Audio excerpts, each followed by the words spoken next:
बबलू, बचाओ। ये तो वही मोती का घर है। इसका एक भी मोती अपनी जगह से हिल नहीं रहा। ये चिड़िया कोई साधारण चिड़िया नहीं है। कालू भाई, हम तो तिनकों के लालच में मारे गए। जिस रानो चिड़िया को हम पागल समझते थे, आज उसका जादुई घर ही हमें मौत से बचा सकता है। लेकिन क्या वो हमें अंदर आने देगी? हमने तो उसके साथ बहुत बुरा किया था। कालू, बबलू, रुक जाओ, अपनी जान मत गवाओ, खिड़की की तरफ आओ। रानो, तुम? लेकिन क्यों? हमने तो तेरा मजाक उड़ाया था। घने जंगल में रानो नाम की एक सीधी और मेहनती चिड़िया अपने बेटी गुड़िया और बेटे कुक्कू के साथ एक तिनकों के छोटे से घोंसले में रहती थी। एक दिन दोपहर में रानो जंगल के गहरे इलाके में अपने बच्चों के लिए पके हुए फल और दाना ढूंढ रही थी। मम्मी, मुझे बहुत तेज भूख लगी है। आज कुछ मीठा खाने को मिलेगा क्या? कुकू, थोड़ा सब्र करो। मम्मी इतनी कड़ी धूप में हमारे लिए ही तो मेहनत कर रही है। हाँ मेरे बच्चों, बस थोड़ा सा और आगे चलते हैं। उस घने बरगद के पास बहुत सारे मीठे फल लगे हैं। जैसे ही रानो बरगद के पेड़ के नीचे पहुंची, उसकी नज़र मिट्टी में आधे दबे हुए एक पुरानी लकड़ी के संदूक पर पड़ी। उस संदूक पर अजीब से जादुई चिन्ह बने हुए थे। अरे, यहाँ बरगद की विशाल जड़ के पास ये क्या है? इतना पुराना संदूक? मम्मी देखो, इसमें से हल्की हल्की नीली चमक बाहर आ रही है। मम्मी मत छुओ, कहीं इसमें कोई भूत तो नहीं? डर मत कुकू, मैं देख कर आती हूँ। जैसे ही रानो ने अपनी चोंच से उस संदूक की कुंडी को छुआ, अचानक आसमान में एक मीठी संगीतमय ध्वनि गूंज उठी। संदूक धीरे धीरे खुला और उसमें से चमकते हुए अनगिनत नीले सफेद जादुई मोती निकलने लगे। प्रणाम रानो चिड़िया, मैं इस जंगल का प्राचीन जादुई संदूक हूँ। 100 सालों से मैं किसी सच्चे, दयालु और मेहनती पक्षी का इंतजार कर रहा था। तुम्हारी मेहनत और बच्चों के प्रति निस्वार्थ प्रेम देखकर मैं जाग उठा हूँ। जादुई ट्रंक? ये सब मोती?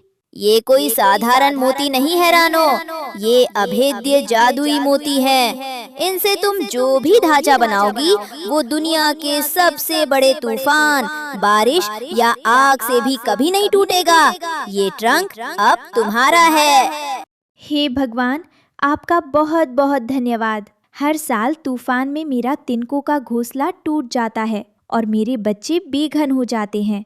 अब मैं इन जादुई मोतियों से अपने बच्चों के लिए एक पक्का और सुरक्षित मोती का घर बनाऊंगी। रानो अपनी चोंच में एक एक जादुई मोती उठाकर बरगद की सबसे मजबूत डाल पर रखने लगी। तभी वहाँ जंगल के दूसरे पक्षी आ पहुँचे। अरे ओ रानो, तेरा दिमाग ठिकाने तो है? पत्थरों और मोतियों से कोई घर बनाता है क्या? चिड़ियों का काम तिनके चुनना है, राजमहल बनाना नहीं। बिल्कुल सही कहा कालू भाई। बेवकूफ चिड़िया, इतने भारी मोती हवा में कैसे टिकेंगे? पहला झोंका आएगा और तेरा ये फालतू घर जमीन पर आ गिरेगा। रानो, मेरी बात मानो, हम इस जंगल के अनुभवी पक्षी हैं। आज तक किसी पक्षी ने मोतियों का घर नहीं बनाया। तुम बेकार में अपनी ऊर्जा बर्बाद कर रही हो। हाँ मिट्ठू जी, अपनी औकात से बड़े सपने नहीं देखने चाहिए। चील या बाज आएगा तो मोतियों की चमक देखकर सबसे पहले तेरे बच्चों पर झपटेगा। रानो बहन, संभल जाओ। अगर ये मोती नीचे गिरे तो तेरे छोटे छोटे बच्चे दब जाएंगे। तिनकों का घोंसला ही हम पक्षियों के लिए सबसे सेफ होता है। अरे छोड़ो भी कबूतरी, इसे तो घमंड हो गया है। जब इसका घर गिरेगा और इसके मोती मिट्टी में मिल जाएंगे, तब इसे अक्ल आएगी। चलो यहाँ से। सब पक्षी रानो पर हंसते हुए वहाँ से चले गए। पक्षियों की कड़वी बातें सुनकर रानो की आंखों में आंसू आ गए। वो उदास होकर बैठ गई। मम्मी, आप रो मत। कालू अंकल और टुनटुनी आंटी हमेशा दूसरों की बुराई करते हैं। उन्हें नहीं पता कि ये संदूक जादुई है। हाँ मम्मी, आप उदास मत हो। मैं बहुत बड़ा और मजबूत हो गया हूँ। मैं भी आपके साथ मोती उठाऊंगा। मेरे नन्हे प्यारों, जब हम जीवन में कोई नया या बड़ा काम करने की कोशिश करते हैं तो दुनिया पहले हम पर हंसती है, लेकिन हमें दूसरों की बातों से अपना हौसला नहीं तोड़ना चाहिए। हमारी मेहनत ही हमारा सबसे बड़ा जवाब होगी। अगले कुछ दिनों तक रानो और उसके बच्चों ने दिन रात एक कर दिया। रानो जादुई मोतियों को एक विशेष जादुई गोंद से जोड़ती गई। आखिरकार बरगद के पेड़ पर एक ऐसा अद्भुत मोती का घर बनकर तैयार हुआ जो रात के अंधेरे में भी चांद की तरह चमकता था। उसमें सुंदर खिड़कियां, एक मजबूत दरवाजा और बच्चों के खेलने के लिए बालकनी भी थी। घर बनते ही कालू कौवा और बबलू फाख्ता जलन के मारे तड़पने लगे। बबलू, ये घर तो सचमुच बहुत सुंदर लग रहा है। अगर जंगल के राजा गरुड़ ने ये देख लिया तो रानो को जंगल की रानी बना देंगे। चिंता मत कर कालू, आज रात आसमान का रंग देख, भयंकर तूफान आने वाला है। आज रात ही इस चिड़िया का घमंड जमीन में मिल जाएगा। देखते ही देखते आसमान में काले कहाड़ बादल छा गए। हवाएं इतनी तेज हो गई कि बड़े बड़े पेड़ उखड़ने लगे। बिजली की कड़क से पूरा जंगल कांप उठा। बचाओ बचाओ, मेरा घोंसला हवा में उड़ गया। मेरे अंडे, हे भगवान। तोती, जल्दी निकलो, बरगद की डाल टूट रही है, हमारा घर तबाह हो गया। अरे कोई बचाओ, हवा इतनी तेज है कि हम उड़ भी नहीं पा रहे हैं। कालू कौवा और बबलू फाख्ता का तिनकों का घोंसला भी एक झोंके में उड़ गया। जंगल के सभी पक्षी बारिश में भीगते हुए, ठंड से कांपते हुए अपनी जान बचाने के लिए इधर उधर भागने लगे। दूसरी तरफ रानो चिड़िया का जादुई मोती का घर तूफान के बीच अचल खड़ा था। अंदर रानो, गुड़िया और कुक्कू आराम से सूखे और गर्म माहौल में बैठे थे। बाहर का तूफान उस घर का एक मोती भी नहीं हिला सका। तभी खिड़की से कुक्कू ने बाहर देखा।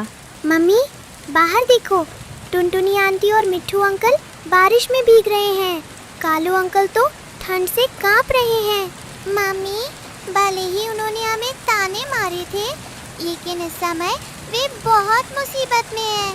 क्या हम अपने घर का दरवाजा उनके लिए खोल दें? शाबाश मेरे बच्चों, बुराई का जवाब बुराई से देना बहुत आसान है, लेकिन असली इंसानियत और पक्षी धर्म वही है जो अपकार करने वाले के साथ भी उपकार करे। रानो ने तुरंत अपने मोती के घर का भारी जादुई दरवाजा खोला। मिट्ठू भाई, टुनटुनी बहन, कालू, बबलू, भागकर यहाँ आओ। मेरे मोती के घर के अंदर आ जाओ। तुम सब यहाँ सुरक्षित रहोगे। भीगते और डरते हुए सभी पक्षी एक एक करके रानो के मोती के घर के अंदर आ गए। घर के अंदर आते ही उन्हें अद्भुत गर्माहट और शांति का एहसास हुआ। जब तूफान थमा और सुबह की पहली किरण निकली तो जंगल के सभी पक्षी शर्म से अपना सिर झुकाए खड़े थे।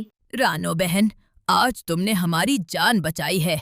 हमने तुम्हारे हुनर और तुम्हारी सोच का मजाक उड़ाया था, लेकिन आज तुमने साबित कर दिया कि तुम्हारा दिल तुम्हारे इस मोती के घर से भी ज्यादा सुंदर और बड़ा है।